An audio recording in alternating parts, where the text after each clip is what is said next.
এক লোক ডাক্তারের কাছ থেকে 300 টাকার ওষুধ খাইছে, খাইয়া আজ দেয় কাল দেয় করে দেয় না। এই করতে করতে 3 বছর ঘুরাইয়া লাস্টে উনি তবলিগি চলে গেছে। তবলিগি যাইয়া 3 চিল্লে দিয়ে ওই জায়গাতে শুনছে হক 2 প্রকার। কয় প্রকার?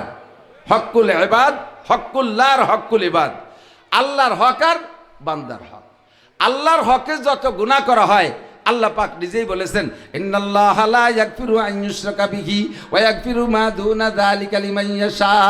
ইন্নাল্লাহা লা ইয়াগফিরু আন ইউশরাকা বিহি ওয়া ইয়াগফিরু মা দুনা যালিকা লিমান ইয়াশা।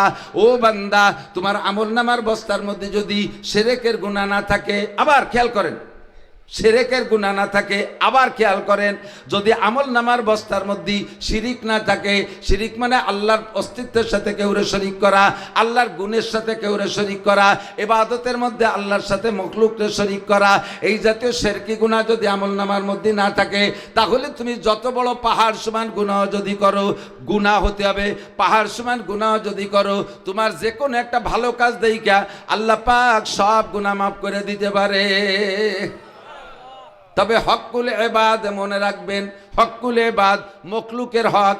ইবাদ মানে শুধু মানুষ না, হক্কুল ইবাদ মানে মখলুকের হক। আপনার গরুটাও মখলুক, আপনার গরুটাও মখলুক, সেও আল্লাহর বান্দা। তার হক নষ্ট করেছেন, যেমন তারে অন্যায় করেছে গরুটায় যতটুক, তারে একটা পিটান দিলে তার বিচার হয়। রাগের মাথায় গরুটারে পিটাইতে পিটাইতে ঠ্যাং একখান প্যারালাইসিস করে ফেলাইছেন, শিং ভেঙে ফেলাইছেন, দাঁত ভেঙে ফেলাইছেন, কবজে তার গাত থেকে খালি কাইটে ফেলাইছেন। আপনি হক্কুল ইবাদ নষ্ট করেছেন। হাসরের মাঠে আপনাকে ময়দানে মাহশারে শোয়াইয়া ওই গরুটারে ধারালু শিং, বিষাক্ত ধারালু শিং দিয়ে, তার পায়ে ধারালু খুর দিয়ে তাকে বলা হবে তোমার বিচার তুমি আদায় করে নাও। ওই গরুতে আপনাকে পাড়াবে আর গুতবে, পাড়াবে আর গুতবে। যখন সে বলবে যে জি আল্লাহ আমার বিচার আদায় হয়ে গেছে, এরপরে গরুটা মাটির সাথে মিশে যাবে, এরপরে আপনার একটা ফয়সালা পরবর্তীতে হবে। হক্কুল ইবাদ। কুত্তটারে যে পরিমাণ অন্যায় করছেন তার চেয়ে বেশি মারছেন, কুত্তরে দিয়ে আপনার বিচার আদায় করাই নেবে। তো আল্লাহর হকে যত গুনাহ করবেন ক্ষমা চাইবেন, আস্তাগফিরুল্লাহ পড়বেন, মাফ হবে। কিন্তু মখলুকের হকে যত গুনাহ, এইটি আল্লাহ পাক রব্বুল আলামিন হাতে নেন নাই, দায়িত্ব নেন নাই। আমি এখানে কথা বলবো, ওই ভদ্রলোক তবলিগি যে শুনছে যে আল্লাহর হকে যত গুনাহ আস্তাগফিরুল্লাহ ক্ষমা হয়, তো চিল্লে বইরে তো আস্তাগফিরুল্লাহ কম পড়ি না, ওটা সাফ হয়ে গেছে। কিন্তু মখলুকের হকের 2 ব্যাপার, ওই পরিশোধ করতে হবে, নইলে ক্ষমা চাইতে হবে। ক্ষমা চাইলে যদি সে স্বেচ্ছায় স্বখুশিতে ক্ষমা করে দেয় তাহলেই ক্ষমা, নইলে ক্ষমা হবে না। এটাও জবরদস্তি করে বাইফোর্স, এই মাফ করিস তো করিস, নাইলে কিন্তু ঠ্যাং টেনে ছিঁড়ে ফেলাই দেওয়ানি। একজনের কাছে পাও ধরে মাপ চাচ্ছে, তা সে মাপ চায় না, কয় মাফ করিস তো করি না, ঠ্যাং টেনে ছিঁড়ে ফেলাই দেবো। তাহলে এই সময় যদি সে বিপদে পড়িয়ে মাফ করে, এটাকে মাফ করা কয় নাকি? স্বখুশিতে স্বেচ্ছায় যদি। উনি বাড়ি আইসা তো যেখানে যা দিনাদায়িক আছে এগুলো সব সমাধানের চেষ্টা নামছে, যে কখন মরে যায় বলা যায় না। তো ডাক্তার সাহেবের কাছে গেছে, যে বলতেছে আগে খুব নিজের চোখ ঢালি দিচ্ছে, ডাক্তার সাহেব গেছিলাম তবলিগি, কত কিছু জানতাম না, সব জানিয়ে শুনে আইছি। সবচেয়ে বড় বিপদ হলো এই মখলুকের হক নিয়ে এই বড় টেনশন।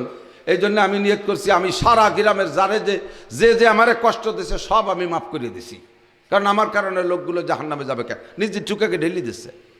এরপরে ডাক্তার সাহেবরা বলতেছে আপনি আমার জীবনে যত কষ্ট দিয়েছেন সব মাফ করে দিলাম, আর আমি আপনার কাছে যদি কোনো পয়সা করি পাওনা থাকে আমার, সব আমি মাফ করে দিছি, ও আমার দেয়া লাগবে না। তার মানে উনি যদি আগে ঢেলি দেয় তাহলে ডাক্তার সাহেবের তো একটা দায়িত্ব আসবে। এবার বলতেছে ডাক্তার সাহেব আপনিও যদি আমার থেকে কষ্ট পেয়ে থাকেন মাফ করে দিন। ডাক্তার সাহেব কয় দিলাম মাফ করে। আপনার কাছে, আপনি যদি আমার কাছে কিছু পাওনা টনা থাকেন তাও আল্লাহর রাস্তায় মাফ করে দেন। ডাক্তার কয় সব মাফ করে দিলাম, টাকা 300 ফেলাও। টাকা 300, তা কি মাফ চালাম কি? তার মাফ করলেন কি? কয় মাফ করলাম, এই টাকা পাওনা ছিল 3 বছর আগের, এই 3 বছর ঘুরাইছ, তাতে যে কষ্ট পাইছি তাই মাফ করে দিছি, বাকি টাকা ফেলা। আল্লাহ কয় তোরবার নামাজ ফরজ হয়েছে 15 বছর বয়সে, সেই সময় পড়িস 40 বছর আমারে ঘুরোচ্ছিস, আস্তাগফিরুল্লাহ পড়ে গুল্লি মাফ করে দেবো, তবে নামাজ ফেলা। কথা কি বুঝতে পারছেন? 40 বছর আগে নামাজ ফরজ হয়েছিল, একদিন ঘুরোইছিস, আজ পড়ি কাল পড়ি, পড়িস নাই, এই গুল্লি মাফ করে দিলাম আস্তাগফিরুল্লাহ দ্বারা, বাকি নামাজ ফেলা, টাকা দিতে হবে। কথা বলেন? কাজেই কাজা নামাজ যা হয়েছে, কথা এসে গেলে বলে যাই, মাঝে মাঝে মাঝে আমাদের শবে বরাত, শবে কদর, কিছু নফল ইবাদতের সিজন আছে না? আমি আমভাবে সকলকে বলি এই সিজনে নফল ইবাদতের দরকার নাই। আবার যে যেন কোয়েন না যে নাসির হুজুর শবে বরাতে নামাজ পড়তে মানা হচ্ছে,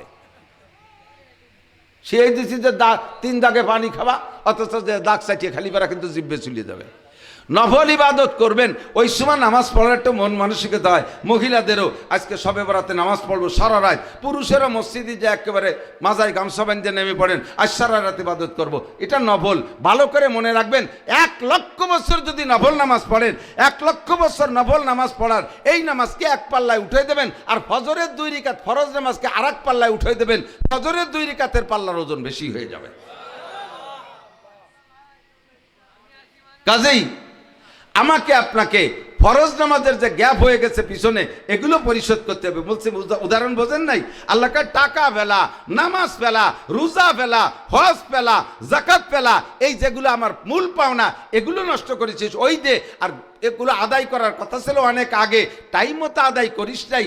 এই যে আমারে ঘুরাইছিস, এই গুল্লির গুনাহ আস্তাগফিরুল্লাহ মাফ করে দিলাম, বাকি আস্তাগফিরুল্লাহর দ্বারা নামাজ মাফ হবে না, আস্তাগফিরুল্লাহর দ্বারা নামাজ মাফ হবে না, এটা আপনার পড়তেই হবে।